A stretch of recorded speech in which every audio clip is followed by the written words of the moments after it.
বাজেটের মধ্যে আবারও ধামাকা নিয়ে হাজির হয়ে গিয়েছে নাকি রিয়েলমি। তাদের রিয়েলমি C65 এই স্মার্টফোনটা নাকি অসাম লেভেলের একটা স্মার্টফোন, কারণ এখানে 8GB র্যামের সাথে আরো 8GB র্যামকে এক্সট্রা যুক্ত করে 16GB র্যাম পর্যন্ত ইউজ করা পসিবল। তার সাথে সর্বোচ্চ 256GB ইন্টারনাল মেমোরিকে ইউজ করেছে রিয়েলমি। আর এবার সি সিরিজের নচের বদলে 5 হলকে আবারও ইউজ করেছে তারা ডিসপ্লে হিসেবে। সো আদৌ কি ফোনটা সবার মন জয় করবে কিনা, বিকজ অনেকে এই ফোনটাকে নিয়ে খুব ভালো কথাই বলছে।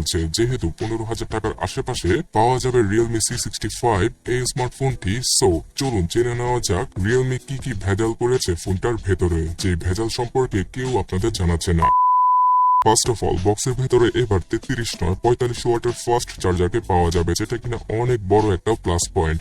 সো এর কারণে শুধুমাত্র 1 ঘন্টার আশেপাশেই C65 এ থাকা 5000 mAh এর ব্যাটারিকে ফুললি চার্জ করা পসিবল হবে 0 থেকে 100%। এছাড়া গ্যাস এই স্মার্টফোনটার সাথে বক্সের ভেতরে পাওয়া যাবে ফ্রি T2K সিম ইজেক্টর টুল সহ USB Type-C ডাটা কেবল, যেটা কিনা সচরাচর সব ধরনের রিয়েলমির স্মার্টফোনে থাকে। তবে এবার ডিজাইনগত দিক দিয়ে প্রথমবারের মতো স্যামসাং গ্যালাক্সি S সিরিজের ডিজাইনকে কিছুটা হলেও অনুসরণ করেছে রিয়েলমি।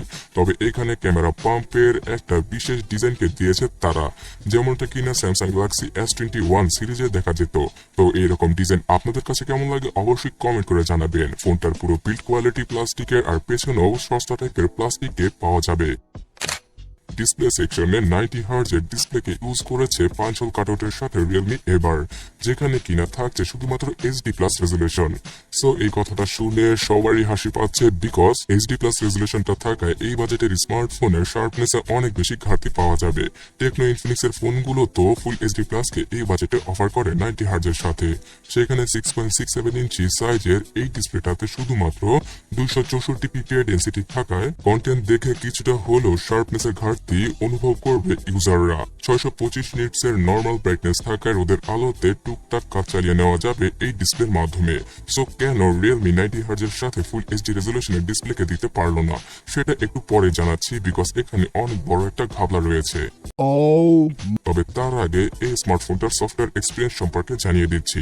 রিয়েলমি UI 5.0 আর অ্যান্ড্রয়েড 14 এর সাথে আসা এই ফোনটাতে রিয়েলমি UI এর একটা লাইট ওয়েট ভার্সনকে ইউজ করা হয়েছে। যেহেতু এখানে চিপসেটটা অতটাও পাওয়ারফুল নয়, তাই লাইট ওয়েট ভার্সনটার মাধ্যমে খুব ভালো একটা এক্সপিরিয়েন্স পাওয়া যাবে সফটওয়্যার সেকশনে। তবে ভাই এখানে অনেকগুলো অ্যাডস এবং ব্লুটুয়ারকে ফ্রিতে দেওয়া হয়েছে, মানে কোম্পানি এগুলো দিয়ে অনেক বেশি টাকা উপার্জন করবে। আর হ্যাঁ, এই C65 স্মার্টফোনটা নাকি অ্যান্ড্রয়েড 15 আর 16 এর আপডেট পেতে পারে, তো এমনটা হলে তো খুব ভালো হয়। এই কালারওয়েজ অথবা রিয়েলমি UI এর সবচেয়ে বড় দুর্বলতা হচ্ছে কি র্যাম ম্যানেজমেন্ট। যদি 6GB র্যামের একটা স্মার্টফোন কিনে সেখান থেকে 4GB অথবা 3GB র্যামের মতো একটা ফিলিং পেয়ে যাবেন।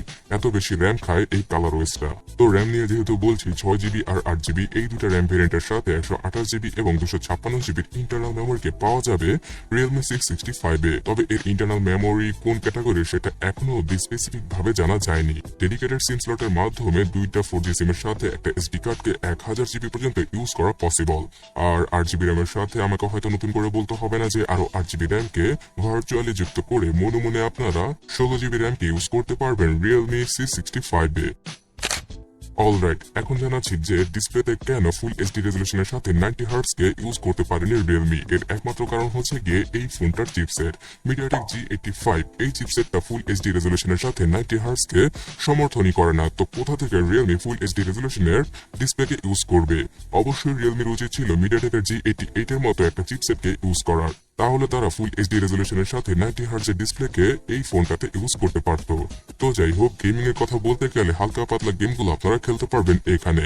আর পাবজির মতো গেম 40 FPS এর গ্রাফিক্সটা সাপোর্ট করলেও এখানে 30 থেকে 35 FPS এ খেলা পসিবল হবে। তবে হ্যাঁ, জাইরো সেন্সরটাকে দিয়ে দেওয়া হয়েছে ফোনটার মধ্যে, যেটা কিনা গেমিং এর ক্ষেত্রে কিছুটা হলো প্লাস পয়েন্ট হিসেবে কাজ করবে। আর গ্যাস, এখানে রেগুলার কাজগুলো করে আপনারা তেমন কোনো প্যারা খাবেন না। তবে হ্যাঁ, ইনস্টাগ্রাম, ফেসবুক, ইউটিউব, টিকটক এই 4-5টা অ্যাপ যদি একসাথে ব্যাকগ্রাউন্ডে রেখে ইউজ করেন তাহলে ফোনটা অতটাও লোড নিতে পারবে না এবং কিছুটা ল্যাগের দেখা পাওয়া যাবে। এটা স্বাভাবিক এই বাজেটের স্মার্টফোনের ক্ষেত্রে। এবং ভিডিও এডিটিং এর যে সকল অ্যাপ রয়েছে সেগুলো কিছুটা ল্যাগি ভাব পাওয়া যাবে। অলরাইট, ফোনটার ডিজাইন দেখে আপনারা হয়তো ভাবছেন পেছনে ট্রিপল ক্যামেরা সেটআপ রয়েছে, বাট এর মধ্যে দুইটা ক্যামেরাই কাজের, আর অনেস্টলি বলতে গেলে একটা ক্যামেরাই কাজের। 3 নাম্বার ক্যামেরার ডিজাইনে কোনো ক্যামেরাই নেই, আর এখানে ডিজাইনগত ক্ষেত্রে কিছুটা ফাইজলামি করেছে রিয়েলমি। তো যাই হোক, 50 মেগাপিক্সেলের মেন ক্যামেরাটা f1.8 অ্যাপারচারের, যেটা দ্বারা কিনা দিনের বেলা মোটামুটি লেভেলের ছবিগুলো তুলতে পারা পসিবল হলেও রাতের বেলা অনেক বেশি নয়েসি আর গ্রিনি টাইপের ছবিগুলো তুলতে পারা পসিবল হবে। ফ্রন্টে রয়েছে 8 মেগাপিক্সেলের সেলফি। সো ফ্রন্টে 16 মেগাপিক্সেলের সেলফি ক্যামেরা সেন্সরকে ইউজ করলে আরো কিছুটা বেটার হতে পারত। চিপসেট যেহেতু সমর্থন করে না, তাই এই ফোনটা দ্বারা শুধুমাত্র ফুল এইচডি রেজলিউশনে ভিডিও করা পসিবল। আর হ্যাঁ, C65 স্মার্টফোনটাতে শুধুমাত্র সিঙ্গেল লর্ডস স্পিকারের সমর্থন দিয়েছে রিয়েলমি। পাওয়া যাবে 3.5mm হেডফোন জ্যাকের গর্ত। তাছাড়া NFC সুবিধাও রয়েছে রিয়েলমি C65 এ। তো NFC রিলেটেড পেমেন্ট, জিপে অথবা স্যামসাং পে কে ইজিলি ইউজ করা পসিবল ইন্ডিয়াতে। আর পার্পল, ব্ল্যাক এই দুইটা কালারই মার্কেটে এসেছে রিয়েলমি C65। বর্তমানে পাকিস্তান সহ আরো বেশ কিছু কান্ট্রিতে শুধুমাত্র 15,000 টাকার আশেপাশে পাওয়া যাচ্ছে এই ডিভাইসটি। তো বাংলাদেশের মার্কেটেও যদি মার্কেট কাঁপানো প্রাইসে মানে 15,000 টাকার আশেপাশে এইরকম একটা ডিভাইস আসে, খুব ভালো হবে। তবে এর 8GB র্যামের ভার্সনটা যদি তারা 18,000 টাকা নিয়ে যায়, তাহলে এই বাজেটে HD+ রেজলিউশনের ডিসপ্লেটা পুরো গার্বেজ লেভেলের লাগবে। বিকজ এই বাজেটে টেকনো ইনফিনিক্স এর আরো ভালো ভালো স্মার্টফোন পাওয়া যায়। যদি রিয়েলমি ফুল HD+ রেজলিউশনের ডিসপ্লে আর মিডিয়াটেক G99 অথবা G88 এইরকম চিপসেটের সাথে ফোন লঞ্চ করতে পারতো, তাহলে তো কথাই ছিল না। তো ফোনটা এই মাসের শেষ দিকে অথবা আগামী মাসে বাংলাদেশে অফিসিয়াল ভাবে লঞ্চ হয়ে যাবে।